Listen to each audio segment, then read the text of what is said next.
Well, I can't think of any right now. Miss! Just a minute, ma'am, just a minute. What do you mean it's tough enough trying to find me a job? What?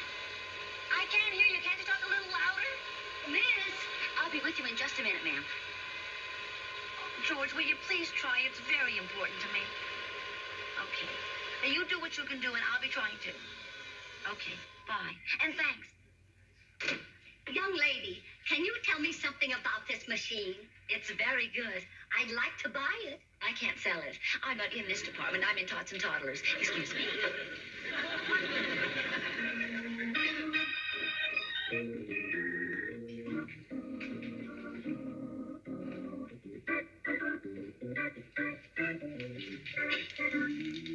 Excuse me. May I help you? Oh, no, I work here. Oh, you must be new. Are you in sheet music? No, I'm in Tots and Toddlers. Well, then what are you doing here? Well, actually, I've come to talk to you about a friend of mine who plays the organ. Oh, is he interested in Baroque pipe or aluminum electric? Oh, no, he doesn't want to buy one. He's looking for a job, and I thought you might need a demonstrator. Well, what do you think I'm doing? Demonstrator? Exactly. Well, couldn't you use an assistant? Now, what would an assistant do? Work the pedals? Well, maybe he could fill in for you when you take a break. I never take a break. Well, thank you. Oh, excuse me. Now what? Do you know your coffee's dripping? No, but if you find it in the sheet music, I'll be glad to play it for you. That's a music department joke.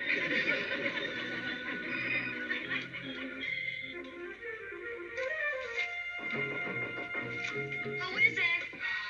Oh, hi, Donald. Hi, any luck with your project? No luck at all. George tried the ballparks and the skating rinks, and they all use recorded organ music now. Well, what about churches? They must still use live organists. Are you kidding? I've tried every church in this neighborhood. There's not one opening for an organ player. Well, honey, you tried. Donald, what time is it? 9:35. That's strange. I don't hear Mr. Valentine playing. Yeah, isn't it nice? But he should be playing by now. Well, first you want him to stop, now you're worried because he has stopped. All right, Donald, I admit it, I am worried. The thought of that sweet old man just sitting there all alone with all his old mementos. Junk. You know, it's like discovering a cuddly old dinosaur right in the middle of Central Park. A cuddly old dinosaur. You know what I mean? It's as if some time machine just plucked him out of the past and left him stranded in that shabby little room. Hey, wait a minute. Wait a minute. You're going to love me for this. For what? You know, Valentine might make a very interesting story for the magazine. Listen, a man time has passed by like a relic from a bygone era. Oh, Donald, that's beautiful. I love it. Yeah, I like it too. Oh, let's do it. Well, it's not up to us. It's up to my editor. Oh, Donald, let's do it. I'm sure he'll love it too. Come on, let's go right now. Wait a minute, not so fast. Why, Donald? That's a marvelous human interest story. Yeah, but my boss is not human, so he might not be interested. Now, could we just go over and talk to Mr. Valentine? Please, Donald. All right.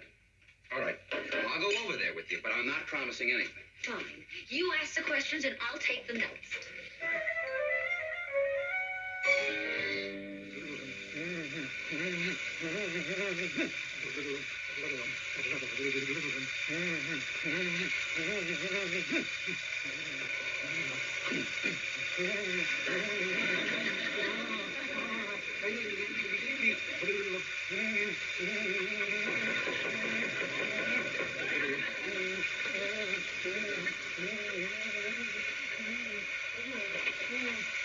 Hello. Come in. Thank Come you. in. I've been showing you this film. Excuse me. It didn't take very much longer. Do you mind sitting down?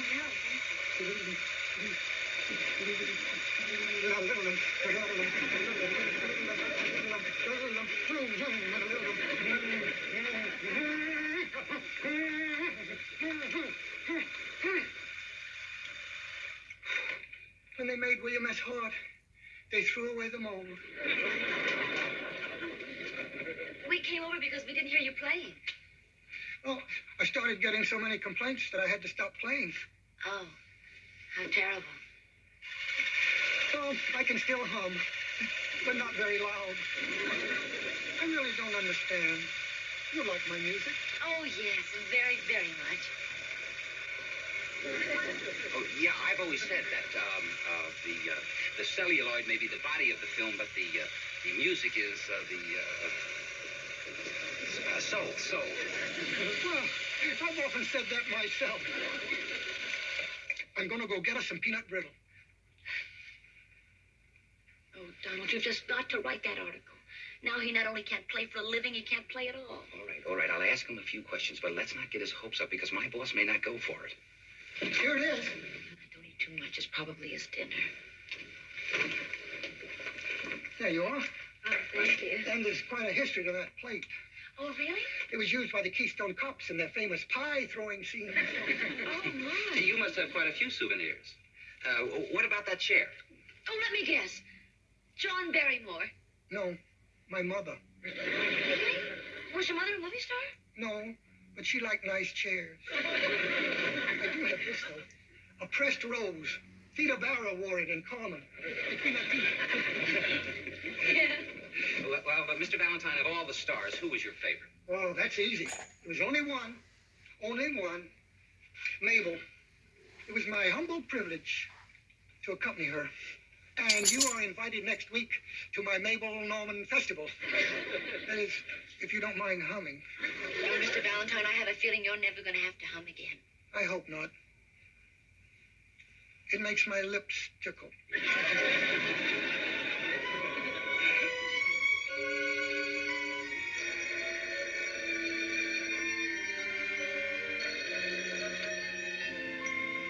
Hello? Oh, hi, Donald. You're kidding. They're going to run your article on Mr. Valentine? Oh, that's terrific. When will it be out? Oh, Donald, I can't wait to see it. What?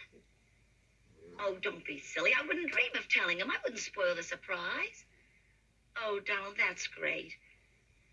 Donald, you're so wonderful. Thank you. Bye.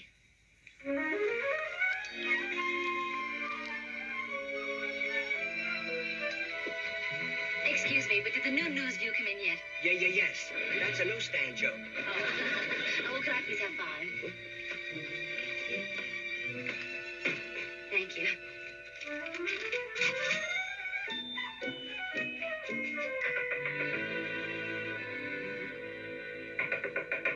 Mr. Valentine! Mr. Valentine!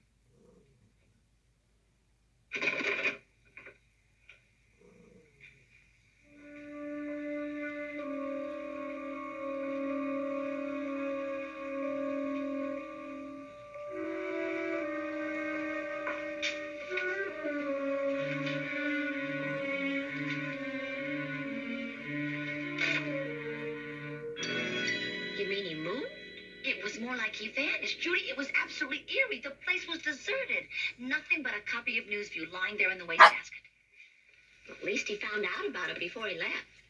Yeah, but if he found out about it, why did he leave? It's very mysterious. I'll say. All we're missing is the organ music. Yes. Yeah, all right. Send him in, please. Thank you. Good afternoon. I'm Vernon Lyons. Don Hollinger. How are you, sir? Nice to see you. Would you sit down, please? No, thank you. You're the gentleman who wrote the article on Everett Valentine. Yes, that's right. Do you know where I could find him? Well, yes, he's a neighbor of a friend of mine. Do you have a job for him? No, I have a warrant for him. A what? He's wanted in 7 states.